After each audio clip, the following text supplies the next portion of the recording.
ล่าวเมื่อกี้แล้วว่าเรามาเหมือนกับว่าอยู่ในช่วงเดือนวิสาขะน้อมนึกถึงความดีงามหรือคุณค่าอันสูงส่งที่องค์พระศาสดาได้ทรงประทานธรรมะนี้ไว้ให้แก่เรานะก็คือหลักคำสอนเนี่ยว่าจะเป็นหลักคำสอนที่เราสามารถเอามาใช้ได้จริงเอามาใช้ได้จริงนะและเป็นประโยชน์ได้จริงเมื่อเราลงมือทำวันนี้วันที่25 เดือนพฤษภาคมพุทธศักราช2566ซึ่งเป็นวัน6 ค่ำเดือนวิสาขะเราทั้งหลายมาปฏิบัติธรรมในช่วงนี้ก็ให้เรามีความสำนึกขึ้นมาอีกเงื่อนไขหนึ่งว่าเรากำลังมาให้ความสำคัญเกี่ยวกับวันที่เราระลึกนึกถึงวันประสูติวันตรัสรู้และวันปรินิพพานองค์พระสัมมาสัมพุทธเจ้าในปรินิพพานในเพ็ญวิสาขะตรัสรู้ก็เพ็ญวิสาขะประสูติก็เพ็ญวิสาขะ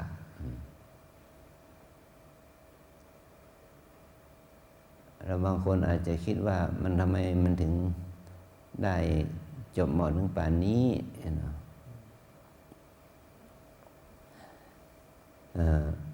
แต่ก็มีคนมากมายนะมีคนหลายคนดีกว่าเนาะว่าที่วันเกิดกับวันตายตรงกันเลยเนาะเกิดวันไหนก็ตายวันนั้นก็มีเยอะอาตมาก็ยังเจอหลายคนวันเกิดกับวันตายตรงกันแต่เรามีวันประสบความสำเร็จเนี่ยแหละนะบางคนก็เอาแรงบันดาลใจจากวันเกิดของตนเนี่ยทำอะไรสักอย่างหนึ่งเพื่อเปลี่ยนแปลงตัวเองนะในการเอาวันเกิดเป็นวันแห่งการเป็นจุดเริ่มต้นแห่งการเปลี่ยนแปลงก็มีนะก็มีอยู่ไม่ใช่ไม่มีฉะนั้นจึงไม่ใช่เป็นเรื่องถึงกับว่ามันเป็นไปไม่ได้แต่ว่าที่ว่าพระองค์ได้ตรัสรู้เป็นวิสาขะซึ่งตรงกับวันประสูติของพระองค์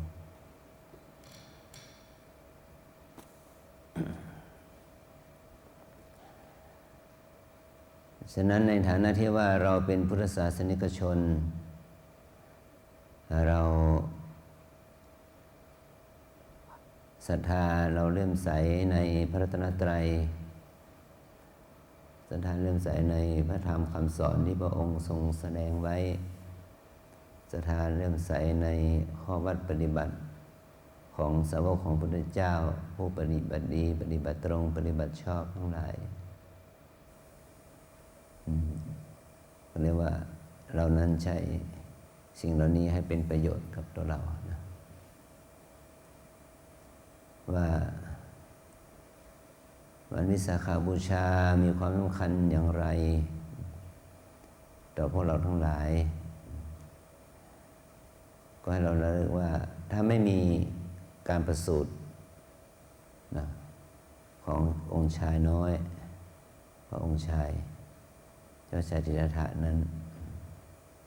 หรือไม่มีการตรัสรู้ของพระองค์แล้วเราจะมีพุทธศาสนาได้อย่างไรแต่เพราะพระองค์ได้ตรัสรู้นะและพระองค์ก็ไม่ได้เก็บความรู้นั้นไว้เฉพาะตนได้น้อมนำเอาความรู้นั้นมาเผยแผ่ให้คนอื่นให้มีส่วนรับรู้ด้วยเนี่ยฉะนั้นจึงมีพุทธศาสนามาจนถึงทุกวันนี้เมื่อพระองค์ได้ทรงสั่งสอนพระสาวกทั้งหลายก็ทรงจำไว้แล้วก็เก็บจารึกไว้กลายเป็นพระธรรมคัมภีร์ที่ให้เราได้ศึกษาดังนั้นชาววัดชาวพุทธเราอาจจะมีเวลาที่จะมาจับหนังสือธรรมะอ่านกันน้อยเหลือเกินนะ ไม่ใช่ว่าเฉพาะชาวบ้านนะแม้แต่พระสงฆ์องค์เนรถ้าไม่มีภาคบังคับการศึกษามันก็คนเราอะนะมันเป็นนิสัยอยู่แล้ว ที่เด็กบางคนที่จะดิ้นรนร้องไห้จะไปโรงเรียนนั้นมีน้อยเนาะดิ้นรนร้องไห้จะไม่ไปโรงเรียนมีเยอะเนาะเนี่ยคนที่มีใจรักที่จะไปโรงเรียนแม้จะป่วยไข้เป็นหวัดนิดน้อยก็จะไม่ยอมขาดเรียนนะมีน้อยไอ้พวกที่ว่าหาทางเลี่ยงจะไปไม่ไปโรงเรียนหนีเรียนมีเยอะเนาะอย่างนี้นะอันนี้เป็นเรียกว่าเป็นอะไรเป็นอุปนิสัยของคนเรานะแม้ว่าเราจะเป็นชาวพุทธศาสนิกชนแต่ว่าเราจะมาเรียนรู้หลักธรรมหลักปรัชญาหลักธรรมแก่นสารสาระเนาะคำสอนของพระเจ้าอย่างเอาเป็นเอาตายกันเนี่ยก็มีน้อยมากนะยิ่งเป็นชาวบ้านเนี่ยนะนี่ว่าโอกาสที่จะสละเวลาของชีวิตมาเพื่อนี้มันมีน้อย จึงมีกลุ่มคนบางกลุ่มเท่านั้นนะที่เรียกว่าอยากจะศึกษาให้มันเป็นศาสตร์เป็นความรู้ของตนเลยว่าฉันมีความชำนาญในเรื่องนี้มีความเชี่ยวชาญในเรื่องนี้เห็นเนาะมันมีน้อยนะแต่ฉานในเรื่องนี้นะเรื่องพุทธศาสตร์นี่เนาะเนี่ยฉะนั้นมีข้างนอกเขาก็มีเนาะมีว่าแต่ฉานในแง่ของกฎหมายอาญากฎหมายแพ่งพาณิชย์กฎหมายมหาชนวายไปเนาะเขาชำนาญเนี่ยเรียกว่าข้าราชการชำนาญการนั้นนี่เป็นต้นเนาะหรือเรื่องอื่นใดนะที่มีความชำนาญในการเกษตรแล้วทำงานในการธุรกิจการงานนั้นนี่เนาะว่าถ้าเรื่องนี้ต้องไปปรึกษาคนนี้รู้เรื่องนะมันมีเยอะนะแต่ว่าเราจะมีความชำนาญในเรื่องของพุทธศาสตร์พุทธศิลป์อย่างช่ำชองมันมีน้อยนะไม่ว่าจะเป็นพระหรือเป็นโยมนะคือเรียนรู้กันพอประมาณอย่างนี้เป็นต้นนะบางทีก็เรียนรู้กันพอประมาณแต่วันนี้เรามีโอกาสมาเรียนรู้พระธรรมคำสอนของพระเจ้าอีกสเต็ปหนึ่งอีกขั้นตอนหนึ่งนะก็คือหลักปฏิบัติวันนี้นะเราจะมาเรียนรู้เรื่องของหลักปฏิบัตินะเอาหลักปฏิบัติเนาะว่าเราจะปฏิบัติธรรมกันอย่างไรเนาะเราจะปฏิบัติธรรมกันอย่างไรจึงจะได้ประโยชน์จากการที่เราเป็นพุทธศาสนิกชน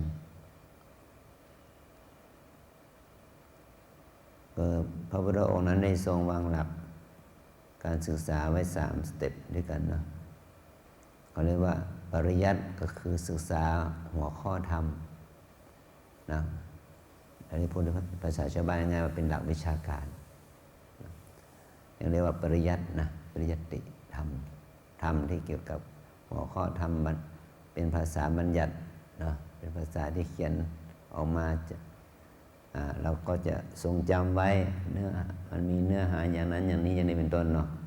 เรียกว่าปริยัติสเต็ปที่2คือว่าเราเอาหลักปริยัตินั่นแหละหลักวิชาการเข้ามาสู่ภาคลงมือทำคือปฏิบัตินะเอาหลักวิชาการที่เราเรียนรู้นั้นนะมาสู่ภาคปฏิบัติเหมือนกับเนี้ยไม่ชีท่านสาธิตการหรือว่าพระท่านบรรยายสาธิตพอเขารู้แนวทางใช่ไหมพอรู้แนวทางก็ลงสู่ภาคปฏิบัติเลยเพราะอะไรก็เพราะว่าเรามากัน3 วันบ้างเนาะ10 วันบ้างอะไรประเภทนี้เนาะโดยเฉพาะมา3 วันนะมันสั้นเนาะจะมาเรียนรู้วิชาการสักวัน1 2 วัน3 วันนี่จะจบไหมเนี่ยมันไม่จบหรอกนะอ่านรู้ไม่จบหรอกเราก็เลยเอาเฉพาะที่ว่าเอามาใช้สำหรับการปฏิบัตินะเอาสำหรับการปฏิบัติเบื้องต้นนั้นนะ มันเหมือนกับที่เราเป็นผู้โดยสารเนาะพอเป็นผู้โดยสารเนี่ยพอขึ้นเครื่องบินแล้วเนี่ยโฮสเตสเขาก็จะสาธิตว่าถ้าคุณเป็นผู้โดยสารเนี่ยนะ1คุณนั่งประจำที่ของคุณนะหมายเลขเนาะตามหมายเลข2นั่งแล้วขัดเข็มขัดรัดเข็มขัดนะเนาะ3ถ้ามีเหตุการณ์ฉุกเฉินเกิดขึ้นเนาะหน้ากากออกซิเจนจะเป็นอย่างนี้อะไรเป็นต้นเนาะถ้าเครื่องบินมันต้องตกไปในน้ำช่วยเหลือตัวเองใส่ชูชีพอย่างนี้อะไรเป็นต้นนะเอาแค่นี้พอละเนาะชั้นใดนะเรามาปฏิบัติธรรมที่นี่ก็อย่างที่ว่ามาระยะสั้นเนาะอย่างนี้3 วันรู้เรื่องนี้เนาะพอรู้แนวทางนี้เนาะว่าเราแนะนำหลักการเป็นอยู่ร่วมกันว่ากินอย่างนี้นอนอย่างนี้เนาะที่นี่ควรไปคนนี้ไม่ควรไปเอาแค่นี้พอละนะมากกว่านั้นก็ทำมันก็ไม่เป็นประโยชน์กับเราในระยะสั้นนั่นแหละนะเอาให้ได้ที่เป็นประโยชน์ระยะสั้นแก่เราเอาแค่นี้พอเนาะแต่ถ้าต้องการมากกว่านั้นนะเราค่อยศึกษาเราเรียนประพฤติปฏิบัติกันไปในโอกาสที่เรายังมีชีวิตอยู่เนาะ นะฉะนั้นพระธรรมเมื่อลงเข้าสู่ภาคปฏิบัตินะที่เราเรียกว่าปฏิบัติสัจธรรมปฏิสัจธรรมนะลงสู่ภาคปฏิบัติตอนนี้แหละของจริงจะอยู่ที่นี่แหละเนาะลงสู่ภาคปฏิบัติ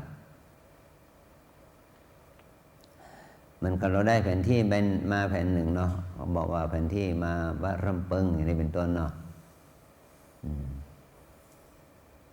เขาก็เขียนแบบคร่าวๆให้เราพอสังเกตเนาะแต่พอเรามาจริงๆด้วยการขับรถมาเป็นต้นเนาะมันมีหลายอย่างบนเส้นทางที่เขาเขียนแผนที่ให้เรานะเขาไม่ได้บอกเราว่าระหว่างเส้นทางนี้ตั้งแต่ต้นทางถึงปลายทางมีเสาไฟฟ้ากี่ต้นเขาไม่ได้เขียนเนาะมีซอยกี่ซอยบางทีเนาะมีอาคารบ้านเรือนระหว่างทางนั้นกี่หลังนะมีที่ไร่ที่นาที่สวนระหว่างทางมีไหมบางทีเขาก็ไม่เขียนนะฉะนั้นเวลาเราเดินทางมันจริงต่างจากแผนที่มากเลยคนละอารมณ์เลยแหละเนาะคนละเรื่องเลยนะฉันใดนะเวลาเรามาปฏิบัติก็ฉันนั้นแหละพอเราลงมือปฏิบัติอารมณ์ความรู้สึกอะไรหลากหลายที่มันอยู่ในใจเราเองแหละนะไม่ใช่ที่ไหนแล้วนะมากมายเลยเรือที่จะขนานับเลยแหละเนาะมากมายอันนี้ถ้าเราจะพูดก็คือเป็นตัวธรรมะทั้งสิ้นนะเป็นตัวธรรมะทั้งหมดเลยนะ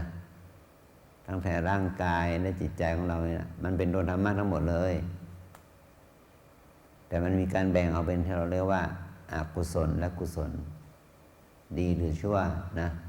บุญหรือบาปนะฉะนั้นเวลาเรามาปฏิบัติก็จะเจออารมณ์เหล่านี้จริงๆเลยนะดีหรือชั่วบุญหรือบาปกุศลอกุศลเนี่ยนะอันนี้เรียกว่าเป็นธรรมะที่เป็นของแท้เลยนะก็เรียกว่าเป็นเหมือนกับวัตถุดิบเลยนะ ตัวนี้เป็นวัตถุดิบเนี่ยกายกับใจเราเนี่ยมันเป็นวัตถุดิบจะเข้าสู่กระบวนการผลิตละ จะเข้าสู่กระบวนการแปรรูปละนะเอากายกับใจนี่เป็นวัตถุดิบนะ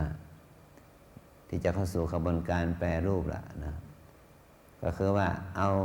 กายเอาใจที่มันมีแต่ที่มันมีอย่างเนี้ยมีสภาพเช่นเนี้ยนะใจก็มีแต่กิเลสฟุ้งซ่านเลยนะโลภโกรธหลงเลยนะแล้วเอามาแปลให้มันเป็นบุญได้อย่างไรเนี่ยเนาะถ้าเราจะเปรียบเทียบมันก็ว่า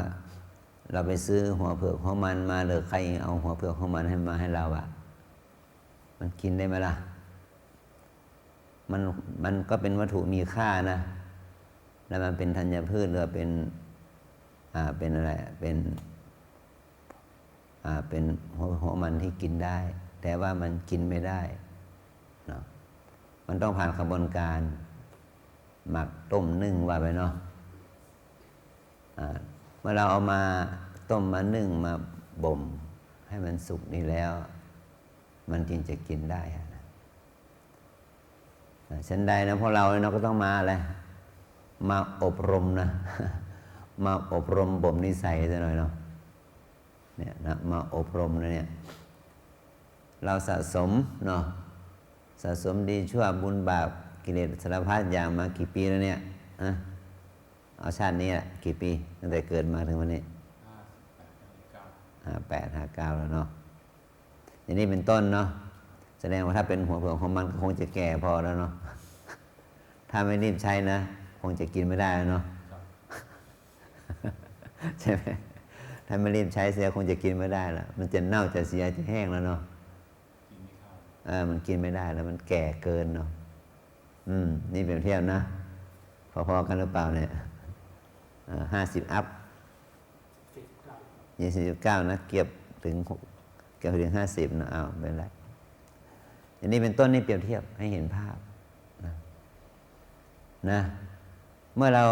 เอามาเข้าสู่กระบวนการนั้นถือว่าเนาะจะต้มจะนึ่งจะอบจะต้มจะหมักจะบ่มยังไงก็ต้องว่ากันให้มันเหมาะแล้วพอถึงจุดนั้นมันสุกเนาะแล้วก็กินได้นี่เห็นไหมนี่เปรียบเทียบ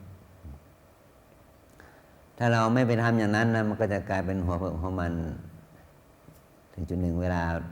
ผ่านไปมันก็แห้งกรอบไปก็กินไม่ได้แม้แต่เอาไปเพาะปลูกมันก็ปลูกไม่ขึ้นละหมดสภาพเนาะนี่พวกเราก็เหมือนกันเนาะ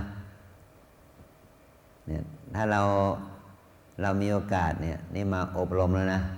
เอามาเข้าสู่กระบวนการแปรรูปแล้วเนาะ เอาตาเอาหูจมูกลิ้นกายใจมือเท้าไว้นะเอามาทำให้มันเป็นอะไรมันเป็นปัจจัยให้เกิดบุญง่ายๆเลยเนาะสรุปง่ายๆเอามาเป็นอารมณ์เอามาเป็นปัจจัยให้เกิดบุญเพราะเรามาเอาบุญไหมเรามาปฏิบัติธรรมมาเอาบุญเนาะไม่ใช่มาเอาบาปเนาะมาสร้างความดีเนาะมาละความชั่วคนละไงเนาะเนี่ยเราก็มาสร้างความดีมาละความชั่วโดยอาศัยเหตุโดยอาศัยเทคนิคนะเทคนิคเนี่ยเข้าสู่เทคนิคแล้วเนาะวิธีการขบวนการเหมือนกับว่าเราจะเอาหัวเผือกของมันนั้นทำให้สุกนั่นแหละนะเอามานึ่งกับข้าวอะไรเนาะสมัยก่อนอาตมาเป็นเด็กก็คือว่าเอามาใส่กับให้ข้าวนั่นแหละนึ่งให้มันสุกไปด้วยกันอันนี้เป็นต้นเนาะคือว่าเราก็เหมือนกันเนาะว่าเรามาที่นี่ทุกคนนะมาเพื่ออบรมตัวเองเพื่อให้เรานั้นมีคุณภาพชีวิตที่ดีขึ้นนะเอากายเอาใจนี่แหละนะเข้าสู่กระบวนการแห่งการฝึกกราบให้มันได้บุญอย่างนี้ฝึกเดินให้มันได้บุญอย่างนี้ฝึกนั่งฝึกหายใจเข้าออกให้ได้บุญอย่างนี้เนาะอันนี้คือกระบวนการนะเข้าสู่กระบวนการแห่งการที่จะทำให้กายใจที่เป็นคนธรรมดาเนี่ยให้มันเป็นคนดีขึ้นมานะเป็นกัลยาณชนเป็นสาธุชนเป็นอริยชนขึ้นไปได้นะก็ต้องอาศัยกระบวนการในการฝึกฉะนั้นเมื่อเราปฏิบัติบางอย่างก็เหมือนกับอาหารเรานั้นเรียกว่าบางอย่างก็สุกง่ายเนาะบางอย่างก็สุกยาก นะจิตใจของเราเนี่ยจากสภาพจิตของเราก็เหมือนกันนะจิตบางอย่างนะจิตบางประเภทนะหรือว่าสิ่งที่มาปรุงแต่งจิตบางอย่างบางประเภทนะละได้ง่ายบางอย่างละได้ยากนะมันไม่ได้ว่าจะไปพร้อมกันทั้งหมดได้นะบางอย่างละได้ง่ายบางอย่างละได้ยากนี่นะสำคัญอย่างนี้นะ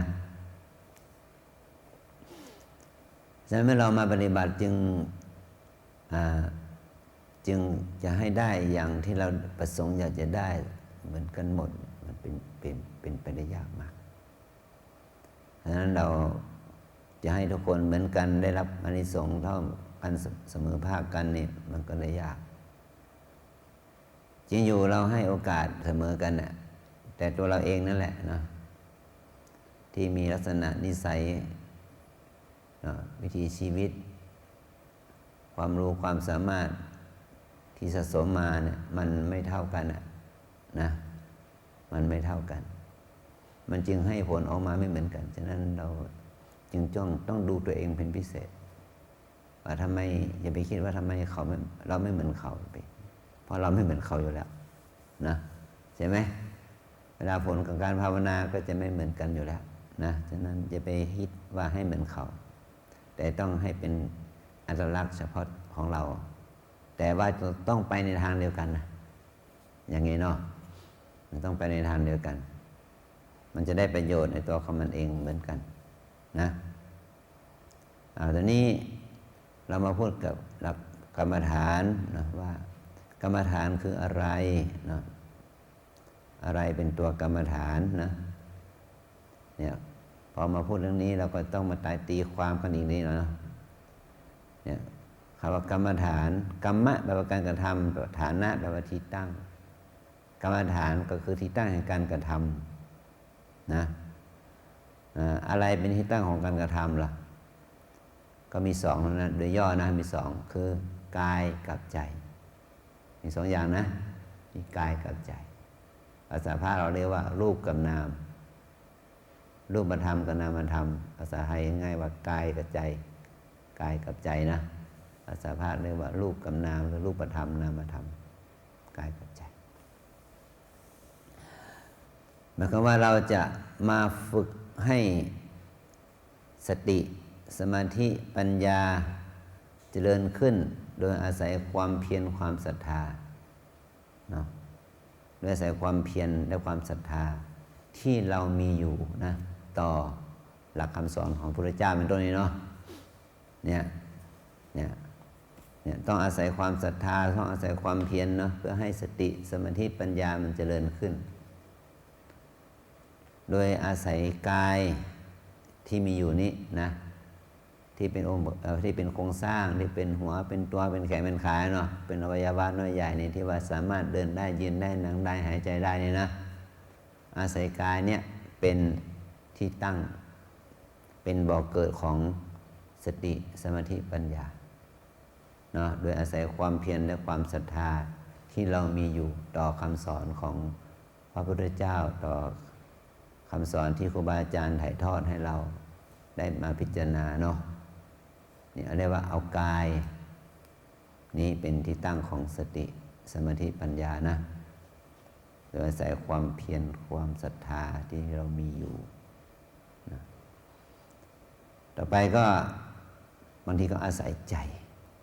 กายกับใจเนาะอาศัยใจหรืออาศัยนามธรรมที่เกิดขึ้น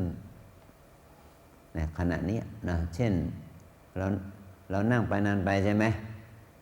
ปวดเกิดขึ้นเนาะเวทนาล่ะเวทนาเกิดขึ้นโยมเปลี่ยนท่าไปหลายท่าเนาะเปลี่ยนท่าไปหาทุกข์เนาะ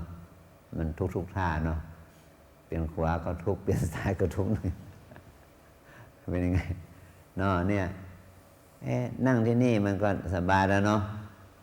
พื้นก็ใช้ได้นะเนาะมีเบาะให้อีกเนาะแต่พอนั่งนานๆไปมันก็ยังทุกข์เนาะก็เพราะว่าทุกข์ตัวนี้มันไม่ได้เกี่ยวกับเบาะกับพื้นเนาะมันเกี่ยวกับอวัยวะธาตุขันธ์ของเราเองนะเนาะอวัยวะธาตุขันธ์นี้มันเป็นอย่างนี้นะมันก็มีอาการที่เป็นทุกข์ให้เราเห็นนะนี่เวทนาเนี่ยมันเป็นความรู้สึกเนี่ยสุขทุกข์ดีใจเสียใจเฉยๆอันนี้เขาเรียกว่าเวทนานะ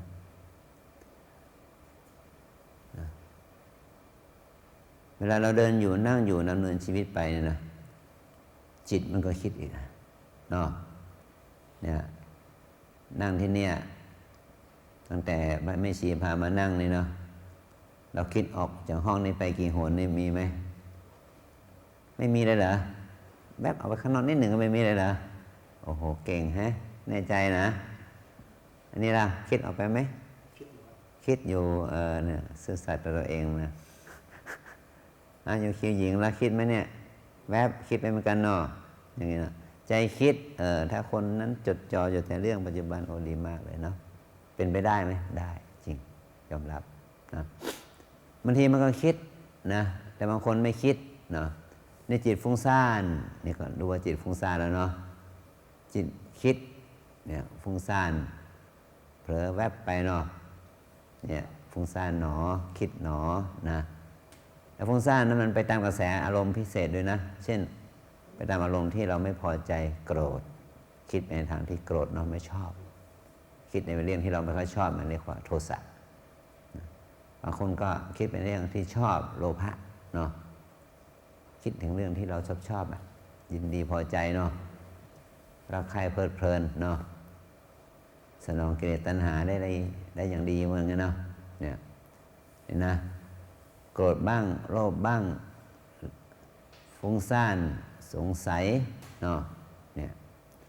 บางทีก็เกิดความฟุ้งซ่านสงสัยนะฟังเขาไป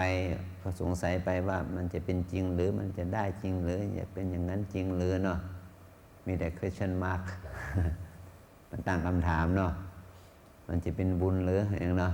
มันจะแก้ปัญหาของเราได้หรือเปล่านี่เนาะหรือว่าเรามาเนี่ย3 วันนี่มันจะบรรลุเป้าหมายจุดประสงค์ที่ตัวเองตั้งไว้ไหมเนี่ยว่าจะต้องได้อย่างนั้นต้องแก้อย่างนี้บางทีเรียกว่ามีความอยากมากเนาะพอมีความอยากมากมันก็เลยไม่ได้สมปรารถนาก็มีเนาะมันไม่ได้ทั้งหมดอะอย่างนี้เป็นต้นนะใจมันก็ฟุ้งซ่านสงสัยเนาะเนี่ยเวลาเราปฏิบัติอยู่บางครั้งก็เนี่ยเนื่องจากว่าพวกเราทุกคนเนี่ยมันเป็นสัตว์ที่มีเส้นประสาทเส้นสัมผัสเนาะมีตามีประสาทตาถึงเห็นมีประสาทหูก็ได้ยินมีประสาทจมูกได้กลิ่นมีประสาทลิ้นรู้รสนะมีประสาทกายรู้สัมผัสสัตว์บางอย่างมันไม่มีประสาทสัมผัสหรือมันมีอวัยวะสัมผัสเนาะยกตัวอย่างว่าอย่างไส้เดือนอย่างเงี้ยมันมีตาไหมหูมีไหมจมูกมีไหมลิ้นมีไหมไม่มีมันมีแต่กายกับใจเนาะมีกายกับใจเนี่ยสัตว์บางอย่างมันก็มีประสาทสัมผัสแค่2-3บางอย่างก็มี4-5แต่มันก็ไม่เกิน6เนาะมีการมีทวารรับรู้เนี่ยอย่างพวกเราเนี่ยมันมี6มีตามีหูจมูกลิ้นกายใจสมัยอย่างตาไม่มีเนาะ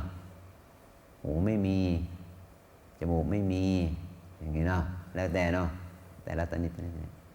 ถ้ามีประสาทสัมผัสสมบูรณ์อย่างพวกเราเป็นต้นเนาะเรียกว่าอารมณ์ที่มาสัมผัสมันมีเยอะจิตมันก็ปรุงแต่งมากคนเราจึงฉลาดกว่าสัตว์อื่นเพราะว่ามีโอกาสได้ใช้เรียนรู้การสัมผัสเนี่ยเยอะไงเนาะอันนี้คือทางบวกเนาะแต่ทางลบล่ะเกิดกิเลสเยอะนะใช่ไหมถ้าเราไม่เรียนรู้ไม่ศึกษาไม่ครอบคลุมมันเกิดกิเลสเยอะเนาะยิ่งเราอยู่กับโลกแห่งกิเลสโลกแห่งการแข่งแย่งใช่ไหม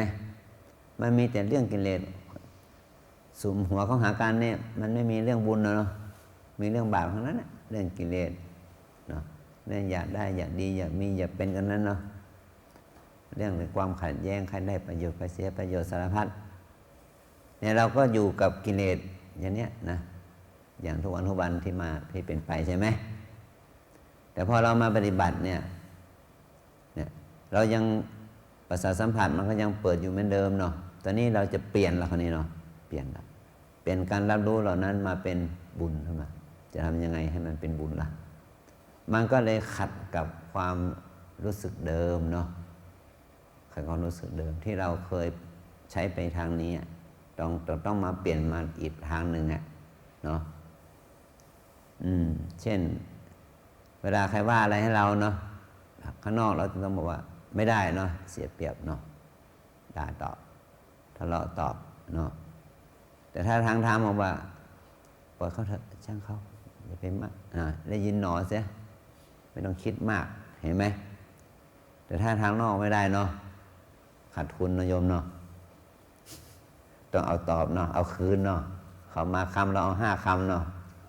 ประเภทนั้นใช่ไหมแล้วอะไรจะเกิดขึ้นแล้วมันทะเลาะกันสิมาที่นี่ก็ต้องเปลี่ยนใหม่นะได้ยินหนอเสียใช่ไหมมันไม่ได้เสียหายอะไรนี่เนาะสตังค์เราก็ยังมีอยู่ในกระเป๋าไม่เสียอะไรเนาะเพราะนั้นไม่มีอะไรมากไม่ได้สูญเสียอะไรนะเขาว่าเราจนเหรอเราก็ไม่โยนนะ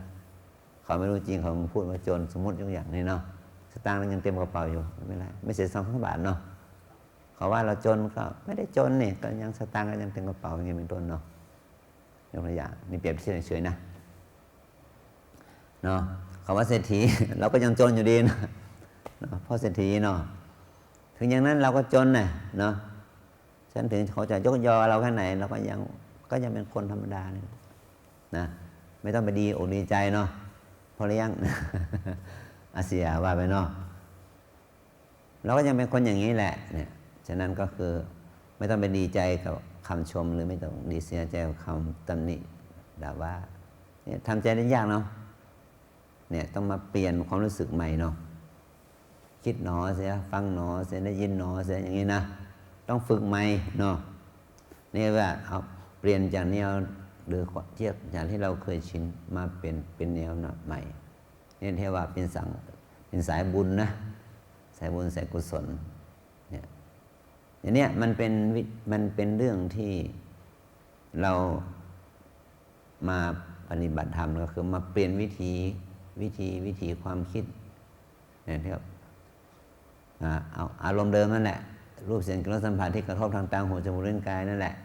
มาเปลี่ยนเป็นวิธีแต่ก่อนไม่เป็นสู่ทางกิเลสนะเป็นเราเลี้ยงกิเลสก็มาเปลี่ยนเป็นทางบุญนะมาเปลี่ยนเป็นทางบุญนะเราจะต้องรู้วิธีการเปลี่ยนเนาะนี่แหละเราเลยต้องมาหาที่ฝึกเนาะมาฝึกมาเรียนรู้มาฝึก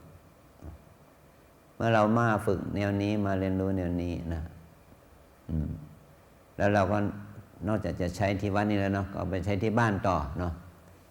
ใช้ในวิถีชีวิตดำเนินชีวิตต่อเหมือนเดิมอย่างที่เราเป็นเนี่ยถ้าเราสามารถเอาไปใช้ต่อได้มันก็เป็นคุณมันก็เหมือนความรู้ที่เราเรียนตั้งแต่อนุบาลจนถึงมหาวิทยาลัยถ้าเราจบที่โรงเรียนแล้วก็มันก็ความรู้ก็จบที่ปากประตูโรงเรียนนั่นแหละเนาะไม่เอาไปใช้ข้างนอกเลยมันก็ไม่มีความหมายอะไรทั้งสิ้นเนาะไม่รู้เรียนไปทำไมนะแต่เราเอาทักษะนั้นนะเอาวิธีคิดนั้นเนาะเอาผลการเรียนนั้นเอาไปใช้กับชีวิตในการทำงานที่ว่าแม้ยิงอยู่มันอาจจะไม่สายตรงนะแต่มันก็มีเทคนิควิธีการคิดเนาะระเบียบวินัยหรืออะไรตามแต่เนาะเราไปใช้กับงานนั้นได้โดยที่ว่างานนั้นไม่ใช่งานที่เราสายตรงจากการเรียนของเราก็ตามแต่ว่าจิตสำนึกนะวิธีการคิดวิธีการดำเนินชีวิตเนาะมันจะช่วยได้เอาความรู้นั้นมาช่วยได้ชั้นใดเนาะเราเอาธรรมะเนี่ยไปใช้กับชีวิตเมื่อจบโครงการนี้ไปเนาะ3 วัน5 วัน7 วันเนี่ยเนาะเราไปใช้กับชีวิตจริงสิเนาะเนี่ยอย่างในกรที่บ้านเนี่ยทะเลาะกับเพื่อนบ้านอยู่ตลอดเนาะคราวนี้ไม่ต้องทะเลาะแล้วใบไม้บ้านเขาตกลงมาบ้านเราก็กวาดเสียเนาะไม่เพราะอะไรเพราะอย่างน้อยสุดต้นไม้ต้นนั้นมันก็ช่วยผลิตออกซิเจนนะใช่ไหมมันผลิตออกซิเจนเลี้ยงบ้านเขาอย่างเดียวเลยยังไงมันผลิตออกซิเจนเลี้ยงคนในบ้านเราไหมล่ะโดยธรรมชาติมันให้มันไม่ได้มีความอายุติธรรมเลยนะต้นไม้ต้นนั้นมันให้ประโยชน์ทั้ง2 บ้านนั่นแหละเนาะเนี่ยแต่ถ้าเราถือกฎหมายเนาะโผล่มาโคราบ้านฉันตัดเดะเนาะเราก็ไม่ได้เงาใช่ไหมเงาก็ไม่ได้เนาะออกซิเจนน่าจะเลี้ยงบ้านนี้เนาะก็ไม่ได้เนาะมันจะให้ฟอกอากาศให้เราก็ไม่ได้ละเพราะเราถือคตินี้ว่ามันไม่ใช่ต้นไม้บ้านเราโดยกฎหมายฉันตัดได้เนาะอย่างนี้เป็นต้นเนาะสุดท้ายเราไม่ได้อะไรเลยเนาะไม่หนำซ้ำได้ความเป็นศัตรูกับคนบ้านนั้นเองเนาะ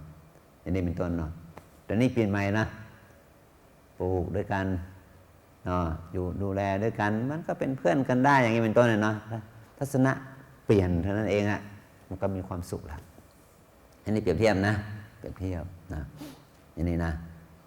เนี่ยเวลาเรานับปฏิบัติก็คือว่าเปลี่ยนจิตเนาะเปลี่ยนความคิดนะเป็นทัศนะเป็นมุมมองเนาะในทางที่ดีๆใช่มันก็จะ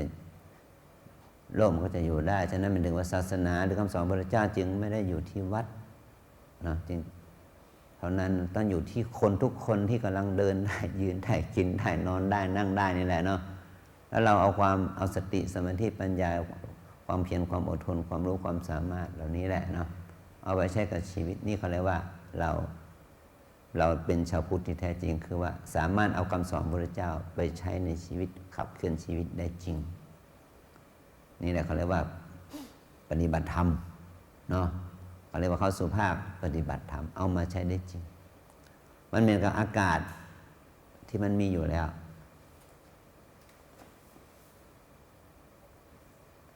แต่อากาศนี้มันจะมีประโยชน์ต่อเราอากาศนั้นจะต้องกลายมาเป็นชื่อใหม่นะชื่อว่าอะไรโยมรู้พอรู้ไหมอากาศมันมีอยู่แล้วใช่ไหมอากาศมีประโยชน์นะแต่อากาศเนี้ยมันจะเป็นประโยชน์ต่อเรามันต้องเปลี่ยนชื่อใหม่อากาศนั้นจะต้องเปลี่ยนชื่อว่าอะไรออกซิเจนมันเป็นธรรมชาติลมหายใจจริงไหมมันต้องเปลี่ยนชื่อเป็นลมหายใจมันถึงจะเอาชีวิตรอดเนาะลมหายใจเนี่ยอย่างนี้เป็นต้นนะความจริงออกซิเจนมันก็คือเป็นองค์ประกอบของอากาศมันมีอยู่แล้วแต่มันจะเป็นประโยชน์ต่อเราต้องเปลี่ยนชื่อมันเป็นลมหายใจสูดเข้าไปเนาะเนี่ยสูดเข้าไปกลายเป็นชื่อใหม่ว่าลมหายใจแล้วเอาลมหายใจนั้นมาเพิ่มอะไรเข้าไปรู้ไหมมันจริงจะเป็นบุญอ่ะเอาสติเข้าไปเอาสมาธิเข้าไปเห็นไหมมีสติมีสมาธิกับการหายใจเราก็เรียกว่าปฏิบัติธรรมกรรมฐานเห็นไหมมันก็จะกลายเป็นกรรมฐานและเรามีสติกับมันก็เลยการเป็นการปฏิบัติธรรมหมายถึงว่าเอาใจใส่ต่อสิ่งนั้นเอาใจใส่กับการหายใจเนาะมันก็กลายเป็นลมหายใจนั้นก็เลยกลายเป็นพระกรรมฐานก็กลายเป็นพระธรรม เห็นไหม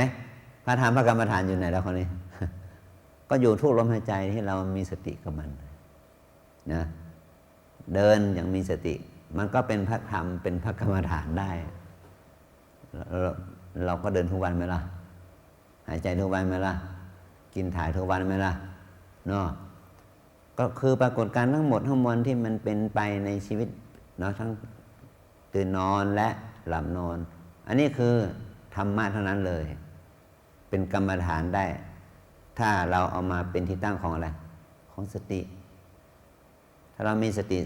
จดจ่อมีสมาธิจดจ่อกับมันเนาะมีความเพียรกับมันก็กลายเป็น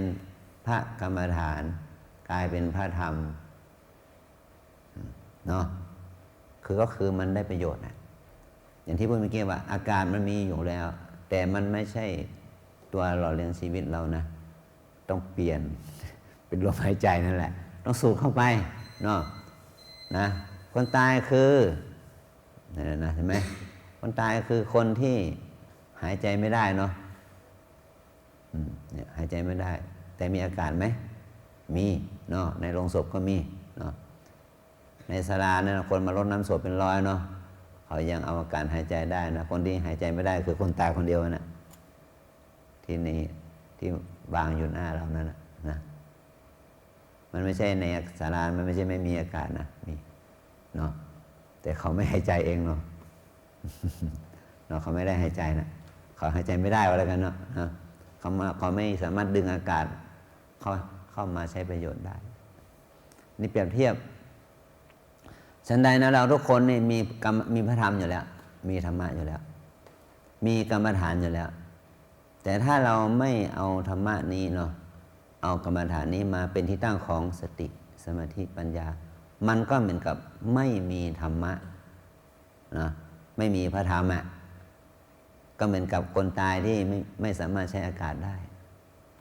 เนาะอากาศมีอยู่ไหมมีใช่ไหมแต่เขาใช้ไม่ได้อะถ้าคนทั่วไปเนาะคนทั่วไปทุกคนน่ะคนพุทธคริสต์อิสลามอะไรตามเนี่ยคือผู้ไม่มีศาสนานะเขามีธรรมะกันทุกคนนะมีไหมมีธรรมะนะมีอะไรมีกายมีใจเนาะมีตาหูจมูกลิ้นเนาะมีเท้ามีมือมีเท้ามีการเคลื่อนไหวยืนเดินนั่งนอนมีไหมมีกันทุกคนนะแต่เขาไม่มีพระธรรมนะเขาไม่มีพระธรรมนะแต่มีธรรมะ แต่ไม่มีพระธรรมคือว่าเขาไม่ได้เอาสิ่งนี้มาเป็นที่ตั้งของอะไรของบุญไม่ได้เอาสิ่งนี้มาเป็นที่ตั้งของกุศลเนี่ยเอาไม่ได้เอาสิ่งนี้มาเป็นที่ตั้งของบุญกุศลไม่ได้เอาสิ่งนี้มาเป็นที่ตั้งของสติปัญญาไม่ได้เอาสิ่งนี้มาเป็นที่ตั้งของการระงับดับความโกรธลบหลงไงอันนี้ก็คือเรียกว่าเขาขาดเนาะขาดตัวนี้นะขาดเอาสิ่งที่มีอยู่แล้วเอาไม่ได้เอามาใช้เป็นประโยชน์นั่นแหละนะก็เหมือนกับคนตายที่ไม่ได้เอาออกซิเจนมาหรือว่าอากาศมาหายใจนั่นแหละเนาะเขาก็เป็นคนไม่ได้นะแต่พอเราเนี่ยยังเป็นคนเนาะ แต่ว่าจะมีพระธรรมหรือเปล่าอย่างนี้นะถ้าเราเอามาให้เกิดสติมันก็เป็นเลยนะเป็นพระธรรมถ้าไม่ได้นำมาใช้ให้เกิดสติมันก็ไม่เป็นพระธรรมเพราะฉะนั้นจึงควรไหมล่ะที่จะต้องมีพระธรรมอยู่ที่บ้านด้วยเนาะไม่ใช่ไม่มีพระธรรมอยู่ที่วัดเท่านั้นเนาะฝึกที่บ้านด้วยเนาะฝึกที่วัดด้วยเนาะวัดนี่เอามาเรียนรู้เทคนิคแต่เราอยู่ที่บ้านน่ะ362 วันนะแต่โยมอยู่ที่วัดนี่แค่3 วันนะฉะนั้นธรรมะอยู่ที่บ้านมากกว่าธรรมะอยู่ที่วัดเนาะใช่ไหมธรรมะอยู่ที่บ้านมากกว่าธรรมะอยู่ที่วัดแต่พระธรรมเนี่ย พระธรรมอยู่ที่วัดนี่มันมากกว่าพระธรรมอยู่ที่บ้าน เนาะใช่ไหมตัวนี้สำคัญตัวนี้นะว่าธรรมะพระธรรมเนี่ยอยู่ที่วัดมากกว่าพระธรรมอยู่ที่บ้านนะเพราะอะไรเพราะว่าที่นี่มันได้มีโอกาสเจริญสติขึ้นมาเนาะอะไรอย่างเงี้ยเนาะโดยว่าโดยระยะเวลาเนี่ยสมมติวันหนึ่งที่วัดเนี่ยก็มี24 ชั่วโมงเนาะวันหนึ่งที่บ้านก็มี24 ชั่วโมงแต่เราทำให้เกิดเป็นเวลา24 ชั่วโมงเนี่ยเอามาเป็นปัจจัยให้เกิดพระธรรมที่วัดกี่นาทีเนาะกี่ชั่วโมงเนาะแล้วที่บ้านเอามาเป็นปัจจัยให้เกิดพระธรรมได้กี่นาทีกี่ชั่วโมงเนี่ยถ้าเอาวันหนึ่งเนาะเป็นตัวกำหนดเราจะเห็นว่าถ้าเรามีโอกาสได้มาอย่างนี้มันก็มีโอกาสสร้างกุศลได้มากสร้างเจริญสติสมาธิปัญญาได้มากนั่นเองนะเนี่ยฉะนั้นเราจึงต้องอาศัยวันเวลานี้เนาะเอามาใช้ให้เกิดกุศลนะเอาทุกคนว่าตามเนาะวิปัสสนากรรมฐานตามแนวสติปัฏฐานมี4 อย่าง1 กาย2 เวทนา3 จิต4 ธรรมวิปัสสนากรรมฐานตามแนวสติปัฏฐานมี4 อย่าง1 กาย2 เวทนา3 จิต4 ธรรมวิปัสสนากรรมฐานตามแนวสติปัฏฐานมี4 อย่าง1 กาย2 เวทนา3 จิต4 ธรรมกายเวทนาจิตธรรมกายเวทนาจิตธรรมเนี่ยกรรมฐานมี4 ตัวนี้นะหมายถึงว่าเราจะเอาฐานกายฐานเวทนาฐานจิตฐานธรรมมาเป็นตัวบ่มเพาะให้เกิดสติด้วยความเพียรนะและด้วยความศรัทธาที่เรามีอยู่เนาะเพื่อให้เกิดสมาธิและปัญญานะเพื่อให้เกิดสติสมาธิปัญญานะสิ่งที่เรามีอยู่แล้วนะมันเหมือนกับว่าเรามีพื้นดินมีน้ำอยู่แล้วเนี่ยก็หาเม็ดพันธุ์มาปลูกเนาะ ปลูกแล้วมันก็เติบโตเติบใหญ่นะตามวันเวลาที่เหมาะสมมันก็ให้ดอกให้ผลตามเวลาตามโอกาสที่เหมาะสมนะฉะนั้นเดี๋ยวแต่เราต้องให้โอกาสนะเราเดี๋ยวแต่การให้โอกาสแก่ตนเองเราจะให้โอกาสกับเขาเท่าไหร่ล่ะนะจะที่จะบ่มเพาะให้มันได้ให้ผลน่ะนี่แหละไม่ใช่แต่เอาแต่ความอยากแล้วเราไม่ได้ลงทำเนาะลงมือทำสิอย่างเงี้ยเนาะกายกรรมฐานเป็นต้นก็คือตั้งแต่การเนี่ยที่ไม่ชี้ท่านสาธิตตั้งแต่การกราบยังมีสติพลิกหนอพลิกหนอพลิกหนอเป็นต้นเนาะเอาการเดินกรรมฐานขวาย่างหนอซ้ายย่างหนอนั่งกรรมฐานก็คือภาวนาพองหนอยุบหนอเป็นต้นนะอันนี้เป็นหยาบๆที่จะจับให้มันเอาเป็นคร่าวๆนะบอกละเอียดหมดมันก็มาเรียนอย่างเดียวเองนะพอรู้แนวทางแล้วก็ลองไป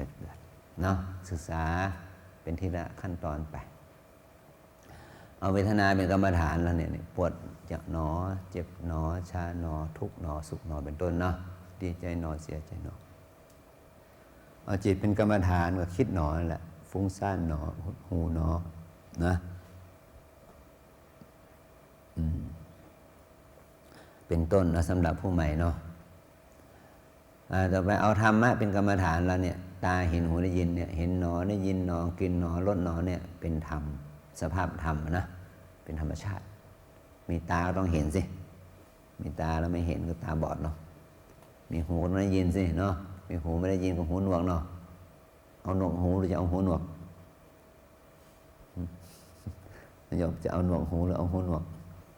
มีสองอย่างนะโยมจะเอาอะไรเอาหนวกหูฉลาดเหมือนกันเนาะหูหนวกมันไม่ได้ยิน เห็นไหมถ้าเจอพระเรามาปฏิบัติแล้วบอกมันทำไมมันมีไม่สงบก็แสดงว่าหูของคุณดีอยู่นะเนาะได้ยินนะก็ยังดีกว่าหนวกหูเนาะเงียบปิ๊บนะเนี่ยฉะนั้นได้ยินหนอเนี่ยกิน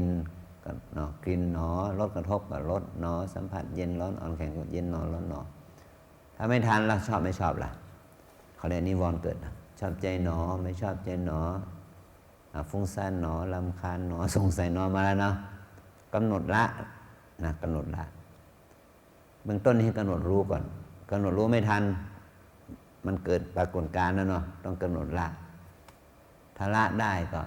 ดับทุกข์ได้ถ้าละไม่ได้ก็มันก็จะปั่นหัวเราแหละเนาะ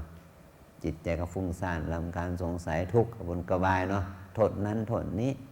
โทษอากาศร้อนบ้างโทษคนมากบ้างโทษสารพัดเนาะโทษที่หลับที่นอนหมอนมุ้งสารพัดเนาะมาละนะเนี่ยเขาเรียกว่าสภาพธรรมที่มาปรุงแต่งจิตนะสภาพธรรมที่มาปรุงแต่งจิตนะอันนี้เป็นฝ่ายไม่ดีนะถ้าฝ่ายดีก็อย่างที่ว่านะใช้ความศรัทธาที่เรามีอยู่นะอุตส่าห์สละเวลามาแล้วเพื่ออะไรเพื่อปฏิบัติต้องมีความเพียรนะวิริยะเมื่อวิริยะเกิดดีแล้วต้องมีสตินะเนี่ยสติกำหนดรู้ปัจจุบันขณะเนาะเมื่อสติดีขึ้นสมาธิจะดีขึ้นเมื่อสติสมาธิดีขึ้นปัญญาก็จะเกิดมันก็เป็นไปตามสเต็ปของมันนะแต่สิ่งเหล่านี้มันจะไม่ใช่แยกว่า1 2 3 4เนาะมันอยู่ที่เงื่อนไขว่าบางครั้งสติเกิดก่อนบางครั้งก็ความเพียรเกิดก่อนบางทีก็แต่ตัวเด่นๆมันคืออะไรเท่านั้นเองเนาะ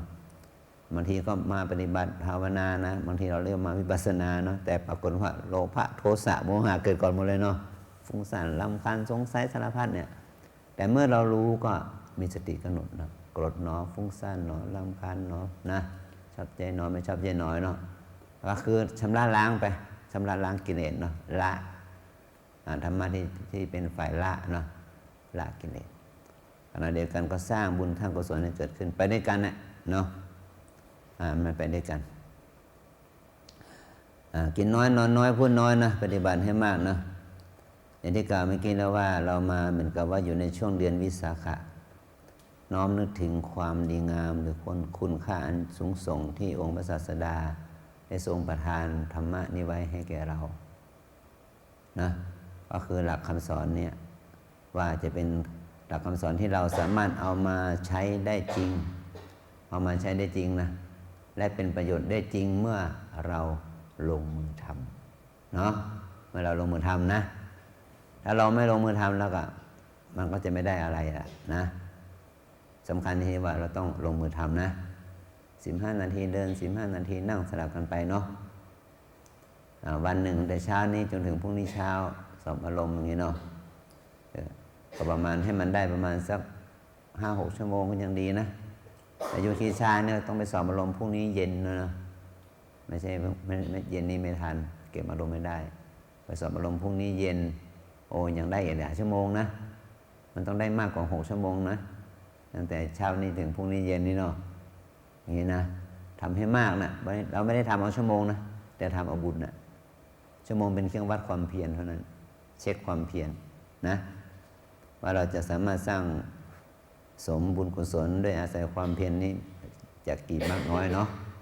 เอาแค่นี้เนาะ